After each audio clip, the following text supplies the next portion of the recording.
കളരിക്കുറുപ്പ് കളരിപ്പണിക്കർ സംഘത്തിന്റെ 15ാമത് വാർഷിക സമ്മേളനവും കുടുംബസംഗമവും നടന്നു. രക്ഷാധികാരി അഡ്വക്കേറ്റ് എ. രുദ്രാമപ്പണിക്കർ പതാക ഉയർത്തി. ഉച്ചതിരിഞ്ഞ് നടന്ന കുടുംബസംഗമം മുകുന്ദൻ കുറുപ്പ് ഉദ്ഘാടനം ചെയ്തു. സംഘം പ്രസിഡന്റ് സുരാജ് പണിക്കർ അധ്യക്ഷത വഹിച്ചു. എറവ് കളരിക്കൽ വിജയൻ മുഖ്യാതിഥിയായിരുന്നു. അവനങ്ങാട്ട് കളരി അഡ്വക്കേറ്റ് എ. രുദ്രാമപ്പണിക്കർ ബാലചന്ദ്രൻ വടക്കേടത്തിനെ അനുസ്മരിച്ചു. ഖളൂരിക പുരസ്കാരം തെക്കേടത്ത് കളരിക്കൽ ബാലസുബ്രഹ്മണ്യന് അഡ്വക്കേറ്റ് എ. രുദ്രാമപ്പണിക്കർ സമ്മാനിച്ചു. വിദ്യാഭ്യാസ രംഗത്ത് ഉന്നത വിജയം നേടിയ വിദ്യാർത്ഥികളെ ചടങ്ങിൽ അനുമോദിച്ചു. സംഘം ഭാരവാഹികളായ ഗിരീഷ് പണിക്കർ, പ്രമോദ് കുമാർ പണിക്കർ, ജ്യോതി ജി തെക്കേടത്ത്, ശ്രീകുമാർ എസ് കുറുപ്പ്, കൃഷ്ണദാസ് വടക്കേടത്ത് എന്നിവർ സംസാരിച്ചു. തുടർന്ന് കലാപരിപാടികളും ഗാനമേളയും അരങ്ങേറി.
കേരള സർക്കാരിന്റെ നിർദ്ദേശപ്രകാരം കൃതാസ് എന്നൊരു സ്ഥാപനം, കേരള സർക്കാരിന്റെ സ്ഥാപനം നമ്മുടെ സമുദായത്തെക്കുറിച്ച് ഒരു റിപ്പോർട്ട് എഴുതുകയുണ്ടായി.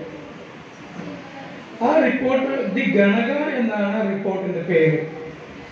അതിൽ നമ്മളെ കുറിച്ച് പറഞ്ഞിരിക്കുന്ന നമ്മളൊരു മറ്റൊരു ജനവിഭാഗത്തിന്റെ അവാന്തര വിഭാഗമാണെന്നും നമ്മളുടെ അസ്തിത്വമെല്ലാം വളരെ അടിച്ചമർത്തിയ രൂപത്തിലുമാണ് അതിൽ എഴുതിയിരിക്കുന്നത്.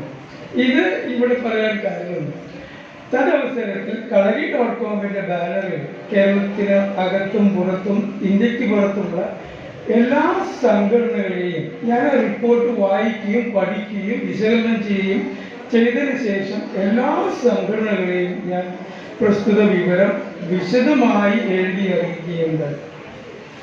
അതിൽ ഒരു പ്രമുഖ സംഘടന ഒഴിച്ച് ഞാൻ ആരെയും കുറ്റപ്പെടുത്തുന്നില്ല, ബാക്കി എല്ലാവരും അതിനെ സപ്പോർട്ട് ചെയ്തിരുന്നു.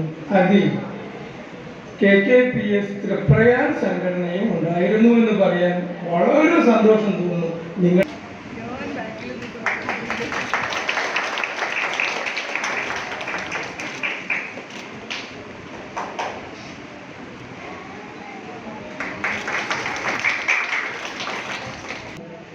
ഒരു പുരുഷായുസിനുള്ളിൽ ഉണ്ടായിട്ടുള്ള വ്യക്തിത്വമാണ് ബാലചന്ദ്രൻ.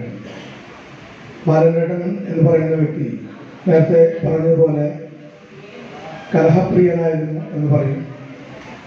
അദ്ദേഹത്തിൻ്റെ വാക്കിൽ നിന്ന് തന്നെ ഞാൻ കേട്ടിട്ടുണ്ട്. ഒരിക്കൽ സംസാരിച്ചുകൊണ്ടിരിക്കുമ്പോൾ അദ്ദേഹം എന്നോട് പറഞ്ഞതാണ്, നമ്മൾ കലഹിക്കണം. ഞാൻ ആദ്യം ഞെട്ടി. നമ്മൾ എന്തിനാണ് കലഹിക്കുന്നത്?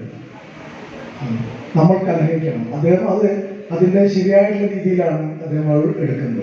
പക്ഷെ പുറമേ നിന്ന് കേൾക്കുന്ന ഒരു വ്യക്തിക്ക് കലഹം എന്ന് പറയുമ്പോൾ തമ്മിലുള്ള വാക്ക് തർക്കങ്ങളും അതുപോലെ തന്നെ പരസ്പരം അങ്ങോട്ടും ഇങ്ങോട്ടുള്ള കയ്യാങ്കളിയൊക്കെയാണ് നമുക്ക് മനസ്സിൽ വരുന്നത്.